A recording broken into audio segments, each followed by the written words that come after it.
Olá, irmãos. Saúdo cada um de vocês com a graça e a paz do nosso Senhor Jesus Cristo. Amém? Meu nome é Miriam Anitta, eu estou aqui para ler o texto chamado A Mão de Deus Era com Ele.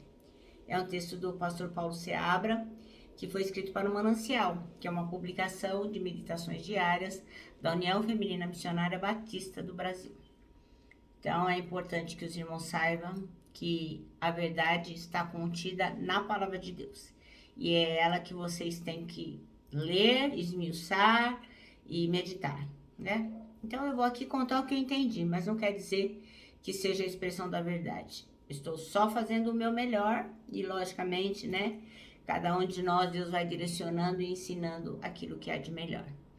Então, o texto aqui escrito pelo pastor Paulo Seabra foi escrito baseado no capítulo 2 de Neemias. E nós vamos ler todinho juntos, tá bom? E antes de iniciar, vamos pedir ao Senhor que nos abençoe. Senhor Jesus, nós pedimos a tua bênção sobre esse devocional, para que nós possamos entender aquilo que tu tens para nos dizer, que nós possamos saber que a tua mão está sobre nós o tempo todo e que nós possamos viver de acordo com a tua misericórdia, de acordo com aquilo que tu tens nos ensinado. Obrigado por tudo. Em teu nome oramos. Amém. Bem, então vamos lá. Neemias 2. Então, Neemias, então, no capítulo 1, recebe a notícia que os muros de Jerusalém, a sua cidade, a cidade dos seus antepassados está destruída. Ele ficou muito infeliz, ele chorou muito, ele jejuou, e aí então ele pede ao rei autorização para ir lá reconstruí-la, e então o rei agora vai dar essa autorização. Então Neemias recebe permissão para ir para Jerusalém. Então, no mês de Nisan, no 20º ano do reinado do rei Artaxerxes, eu estava servindo vinho ao rei. Neemias falando, né? Nunca eu tinha estado triste em sua presença. E o rei me perguntou, por que está com o rosto tão triste? Você não parece doente, deve estar profundamente angustiado.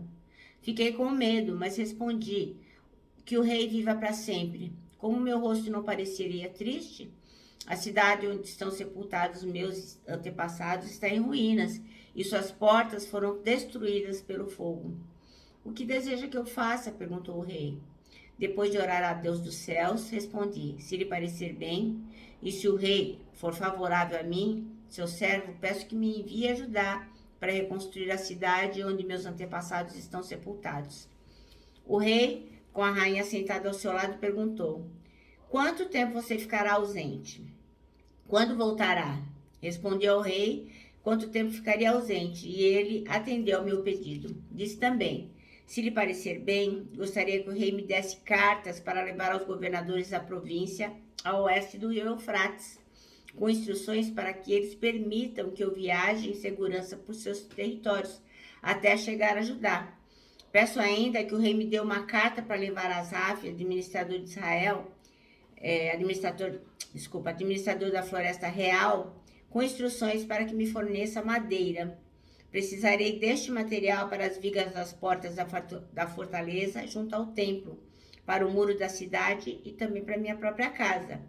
O rei atendeu a esses pedidos, pois a bondosa mão de Deus estava sobre mim. Fui aos governadores das províncias, a oeste do rio Eufrates, e lhe entreguei as cartas do rei. Além disso, o rei enviou oficiais do exército e cavaleiros para me protegerem. Mas quando Sambalate, o Oronita, e Tobias, o oficial amonita, souberam da minha chegada, ficaram muito irritados, porque alguém veio promover o bem dos israelitas. E então, Neemias inspeciona o muro de Jerusalém. Assim cheguei a Jerusalém. 3 dias depois, saí discretamente durante a noite, levando comigo uns poucos homens. Não havia contado a ninguém os planos para Jerusalém que Deus tinha colocado no meu coração. Não levamos nenhum animal de carga, além daquele que eu montava. Depois que escureceu, saí pela porta do vale, passei pelo poço do Chacal e fui até a porta do esterco para inspecionar o muro de Jerusalém, que tinha sido derrubado, e as portas que haviam sido destruídas pelo fogo. Em seguida, fui à porta da fonte e ao tanque do rei, mas por causa do entulho, não havia espaço para meu animal passar. Por isso, Embora ainda estivesse escuro, subi pelo vale do Cedron e inspecionei os muros ali, antes de voltar e entrar de novo pela porta do vale. Os oficiais da cidade não sabiam onde eu tinha ido, nem o que estava fazendo, pois não havia contado meus planos para ninguém. Ainda não tinha falado com os líderes judeus, os sacerdotes, os nobres, os oficiais e os outros que realizariam o trabalho. Mas então eu lhes disse: vocês sabem muito bem da terrível situação em que estamos. Jerusalém está em ruínas e suas portas foram destruídas pelo fogo. Venha, vamos reconstruir o muro de Jerusalém e acabar com esta vergonha. Então lhes contei como a mão de Deus tinha estado sobre mim e lhes relatei a minha conversa com o rei. E eles responderam: sim, vamos reconstruir o muro. E ficaram animados para realizar essa sua obra. Mas quando Sambalate, o Honorita, Tobias, o oficial amonita, e Gesem, o árabe, souberam do nosso plano, zombaram de nós com desprezo e perguntaram: o que é que estão fazendo? Estão se rebelando contra o rei? E eu lhes respondi: o Deus dos céus nos dará êxito. Nós, seus servos, começaremos a reconstruir este muro. Vocês, porém, não têm nenhuma parte, nenhum direito legal ou histórico sobre Jerusalém. Amém? Bom, então o pastor Paulo Seabra escolheu o versículo 8 para ser o chave, que diz: visto que a bondosa mão de Deus estava sobre mim, o rei atendeu os meus pedidos. Então, Neemias sempre entendeu, sempre, que a mão de Deus era com ele. Apesar de ele ser escravo lá na Babilônia, apesar de ele ser um copeiro do rei, ele nunca deixou de amar o Senhor e de orar e de estar seguindo os seus passos. E acho que foi por isso que a principal razão para a sua obra ser bem sucedida foi esse direcionamento que Deus lhe deu, porque ele sabia que Deus era com ele. Não teria outra forma, né, de ele ter êxito, ter sucesso, de se dar bem, se a mão de Deus não estivesse sobre ele. Então, ao chegar em Jerusalém, ele logo de cara ele encontrou oposição. Sempre tem os chatos de questão, de plantão, né, que querem se opor àquilo que nós vamos fazer para Jesus. Então, no versículo 10 diz assim: mas quando Sambalate, o Horonita e Tobias, o oficial amonita, souberam da minha chegada, ficaram muito irritados, porque alguém veio promover o bem dos israelitas. Então, muitas pessoas não desejam o bem dos filhos de Deus, né? Muitas vezes querem nos ver derrotados. Então, essa oposição, ela foi feita, exercida de uma forma assim sistemática, de uma forma estratégica, porque eles eram contra a reconstrução dos muros, eram contra a reconstrução da cidade. E aí o pastor Paulo Seabra diz assim, ó, dá uma olhada lá no livro de Neemias, às vezes que esses homens tentaram paralisar a obra. Então você lê o livro todo e você vai vendo que o tempo todo esses homens tentam sacanear. Para quê? Para que a obra não siga adiante. Mas quando Deus está no negócio, não tem quem possa fazer diferente. Pode acontecer o que for. Se o Senhor estiver com a mão sobre aquilo, o sucesso é certo. Então, Neemias e os seus companheiros nunca desanimaram. Por quê? A mão do Senhor estava sobre eles. Amém. Glória a Deus por isso. E a mão do Senhor está sobre nós também, quando somos obedientes, quando buscamos fazer a sua vontade. Então, essa é a principal certeza que a gente tem quando a gente está realmente engajado, preocupado, buscando fazer a obra do Senhor. Se nós somos absolutamente honestos e nós realmente estamos assim, totalmente voltados para servir a igreja do Senhor Jesus Cristo, a igreja de Deus, o Senhor vai estar conosco. Então, a mão de Deus vai estar conosco, isso é certo. Primeiro, Neemias fez o quê? Ele foi olhar o local lá, né? Ele foi dar uma volta. Antes de fazer qualquer plano, o que ele fez? Ele foi avaliar a situação, como tá lá nos versículos 13 a 15, né? Então, ele diz assim, ó. Depois que escureceu, saí pela porta do vale, fui inspecionar o muro, tudo que tinha sido derrubado, as portas que tinham sido destruídas pelo fogo. Depois ele foi à porta da fonte, deu a volta. Como tinha muito entulho, não deu para ele olhar por ali. Aí ele foi para outro lugar, inspecionei os muros ali, antes de voltar e entrar de novo pela porta do vale. Então, antes de qualquer coisa, o que ele fez? Ele avaliou a situação. Para quê? Para não falar bobagem. Então, é diferente de você ver a situação em que se encontra e alguém vir lhe contar.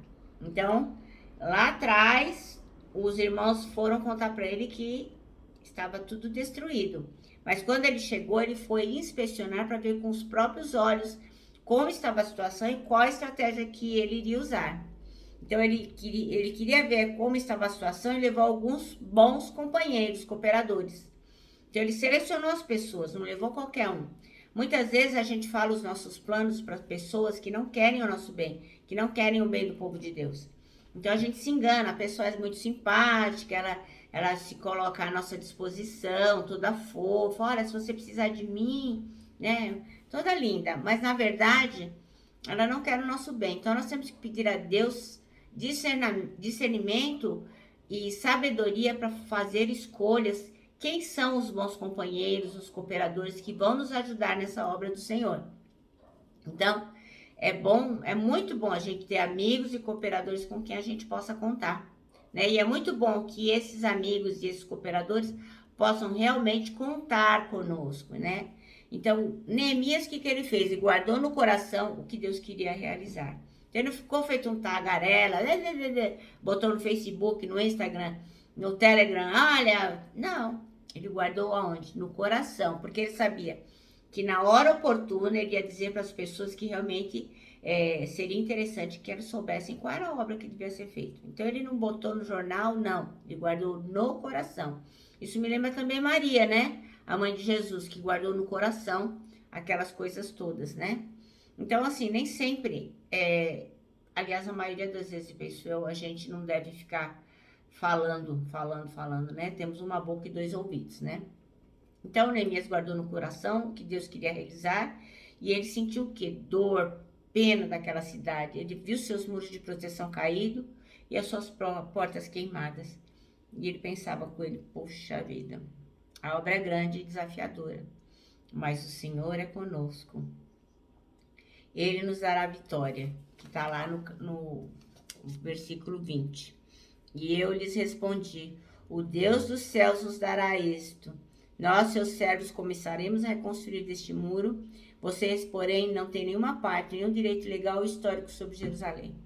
Então, Sanbalat e Tobias não mereciam nada, porque eles não torciam pelo povo de Deus, não oravam por eles, não ajudavam. Mas ele sabia que as pessoas que realmente amavam a Deus, eles iam obter vitória. Então, de fato, a cidade e seus muros foram restaurados. Neemias conseguiu fazer aquilo que ele se propôs. Por quê? Porque o coração do povo se inclinava a trabalhar, né? Como está em Neemias 4, 6. Diz assim, ó. 5, 6. Por fim, o muro foi reconstruído até a metade da sua altura ao redor de toda a cidade, pois o povo trabalhou com entusiasmo. Então, o coração do povo estava inclinado a trabalhar, eles estavam trabalhando com entusiasmo. Então, de fato, a cidade e seus muros foram restaurados porque o coração do povo se inclinava a trabalhar.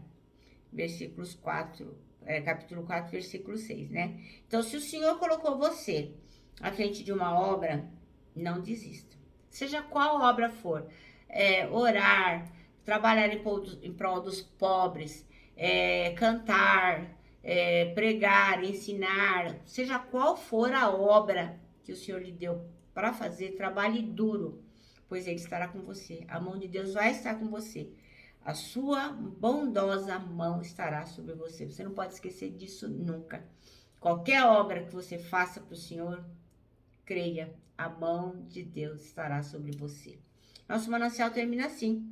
A mão de Deus está sobre aqueles a quem Ele designa uma missão. Amém? Eu me despeço aqui com o meu abraço fraternal, com o meu abraço diário de ursa. Lembrando, ó, que 2021 ninguém solta a mão de ninguém. E lógico, né? A nossa palavra de ordem que é saudades.